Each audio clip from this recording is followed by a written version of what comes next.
صلی اللہ علی محمد صلی اللہ علیہ وسلم صلی اللہ علی محمد صلی اللہ علیہ وسلم صلی اللہ علی محمد صلی اللہ علیہ وسلم۔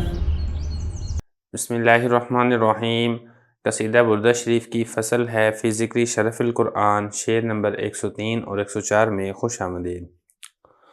حضرت ناظم رحمہ اللہ تعالیٰ فرماتے ہیں: لا تعجبا لحسود راح ينکرها تجاہلا وهو عین الحاذق الفہم قد تنکر العین ضوء الشمس من رمد وینکر الفم طعم الماء من سقم۔ ترجمہ دیکھ لیں۔ تعجب نہ کرو اس بڑے حسد کرنے والے پر جو جان بوجھ کر جاہل بنتے ہوئے ان آیات کا انکار کرتا ہے، حالانکہ وہ بڑا ماہر اور سمجھدار ہے۔ کبھی آنکھیں سورج کی روشنی کا درد کی وجہ سے انکار کرتی ہیں اور کبھی منہ پانی کے ذائقے کا بیماری کی وجہ سے انکار کرتا ہے۔ اس کا ترجمہ ہو گیا۔ اب ایک ایک لفظ کا ترجمہ دیکھ لیں۔ لا کا مطلب ہوتا ہے نہیں، تعجباً تعجب، یہ تعجب سے ہے، مطلب تعجب نہ کرو۔ لام اس پر، حسود، حسود یہ حاسد سے ہے، حاسد حسد کرنے والا، اور حسود زیادہ حسد کرنے والا، بڑا حسد کرنے والا، اس زیادہ حسد کرنے والے پر۔ راہا جو آتا ہے، جو ہوتا ہے، ینکرو انکار کرتا ہے، ہاں ان آیات کا۔ تجاہل یہ جاہل سے ہے، ایک ہوتا ہے جاہل اور ایک ہوتا ہے تجاہل۔ تجاہل کا مطلب یہ ہوتا ہے کہ ایک آدمی جاہل تو نہ ہو لیکن جان بوجھ کر جاہل بن رہا ہو، ایک آدمی انجان تو نہ ہو لیکن جان بوجھ کر اپنے آپ کو انجان ظاہر کر رہا ہو، اس کو کہا جاتا ہے تجاہل۔ واو حالانکہ، ہوا وہ، این آنکھ کو کہتے ہیں، حاذق ماہر، فاہم تیز فہم والا، تیز عقل والا، یعنی اس کی جو آنکھ ہے وہ کوئی عام اور معمولی آنکھ نہیں ہے، اس کی آنکھ ایک ماہر بندے کی آنکھ ہے۔ دیکھیں کوئی چیز ہے نا، مثال کے طور پہ ایک آدمی جاتا ہے کسی حکیم کے پاس، وہ بیمار ہے تو حکیم اس کی طرف دیکھتا ہے غور سے بیمار کو، تو حکیم کا دیکھنا یہ اور ہے اور حکیم کے علاوہ کسی اور بندے کا دیکھنا یہ الگ ہے۔ یا اسی طریقے سے ایک آدمی کوئی بڑھئی کو لے کر آتا ہے گھر پہ، اس کو دروازہ دکھاتا ہے، اس کو اس نے ریپیئر کروانا ہے، تو جو بڑھئی دیکھے گا، کارپینٹر دیکھے گا دروازے کو، اس کا دیکھنا اور ہے، اور کوئی دوسرا بندہ دیکھے گا تو اس کا دیکھنا اور ہے۔ کوئی مستری دیکھتا ہے، جہاں پر مستری نے کوئی کام کرنا ہے تو مستری کا دیکھنا اور ہے۔ مطلب کوئی بھی کسی فن کا ماہر ہوتا ہے، کسی فیلڈ کا ماہر ہوتا ہے، جب وہ اس کو دیکھے گا اس چیز کو تو اس کو اپنے فن کی نظر سے دیکھے گا، اس کی نظر کے اندر گہرائی ہوگی۔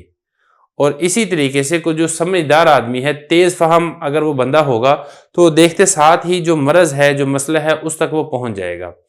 تو یہ حضرت ناظم رحمہ اللہ تعالیٰ فرماتے ہیں کہ جو حسد کرنے والے ہیں، ان قرآن مجید کی آیات کا از روئے حسد انکار کرتے ہیں، تو اس کا مطلب یہ نہیں ہے کہ ان کو ان آیات کی سمجھ نہیں ہے، وہ بڑے ذہین ہیں، بڑے سمجھدار ہیں، اور بڑے ذہین اور ماہر بندے کی آنکھ رکھنے والے ہیں، سب کچھ جانتے ہیں، سب کچھ سمجھتے ہیں کہ یہ آیات من جانب اللہ ہے اور اللہ تعالیٰ کی جانب سے یہ رسول اللہ صلی اللہ علیہ وسلم پر نازل ہوئی ہیں، لیکن صرف ایک حسد ہے جس کی وجہ سے یہ لوگ انکار کر دیتے ہیں۔ پھر آگے حضرت نے فرمایا کہ اگر حاسد بندے اس طریقے سے انکار کر دیں تو یہ کوئی تعجب کی بات نہیں ہے، بعض اوقات بیماری کی وجہ سے ایسا ہو جاتا ہے۔ اب وہ بیماری کے واقعے بتا رہے ہیں۔ قد کبھی، تنکرو انکار کرتی ہے، عین آنکھ، ضوء روشنی، الشمس سورج، ضوء شمس سورج کی روشنی، رمد آنکھ کا دکھنا، آنکھ سرخ ہو جاتی ہے، اس میں سے پانی بہنے لگ جاتا ہے، وہ درد کرنے لگ جاتی ہے، اس کو کہا جاتا ہے رمد۔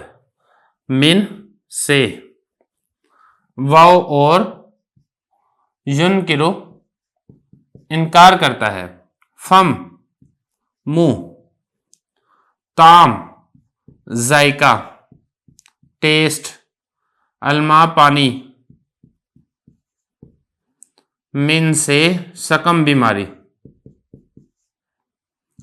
تو حضرت فرماتے ہیں کہ یہ جو حاسد لوگ ان قرآن مجید کی آیات کا انکار کرتے ہیں تو یہ کوئی تعجب کی بات نہیں ہے۔ تعجب کی بات اس لیے نہیں ہے، بعض اوقات انسان کے اپنے اندر بیماری ہوتی ہے، اپنے اندر مرض ہوتا ہے، جس کی وجہ سے اس کا جو حس ہے وہ برقرار نہیں رہتی ہے۔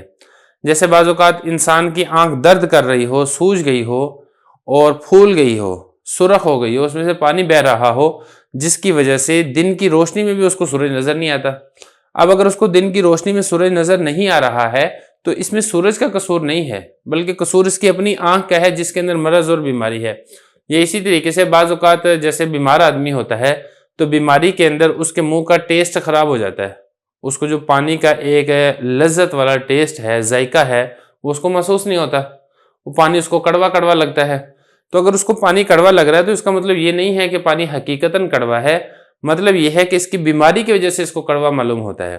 اسی طرح یہ جو حاسد لوگ ان آیات کا انکار کرتے ہیں، اس کا وجہ اور مقصد یہ نہیں ہے کہ ان آیات میں کوئی مسئلہ ہے یا یہ آیات جھوٹی ہیں، یہ اللہ نے اپنے نبی پر نازل نہیں کی ہیں، اللہ کے نبی نے اپنی طرف سے گھڑ لی، ایسی بات نہیں ہے، بلکہ بات یہ ہے کہ ان کے دل کے اندر کفر کا، ان کے دل کے اندر منافقت کی بیماری ہے۔ اس کفر اور منافقت کی بیماری کی وجہ سے یہ لذیذ اور شیریں آیات ان کو درست معلوم نہیں ہوتی ہیں، بالکل ایسے ہی جیسے کہ آنکھ کی بیماری والے شخص کو سورج نظر نہیں آتا ہے، یا اسی طریقے سے بیمار آدمی کو پانی کا ٹیسٹ اور ذائقہ معلوم نہیں ہوتا ہے۔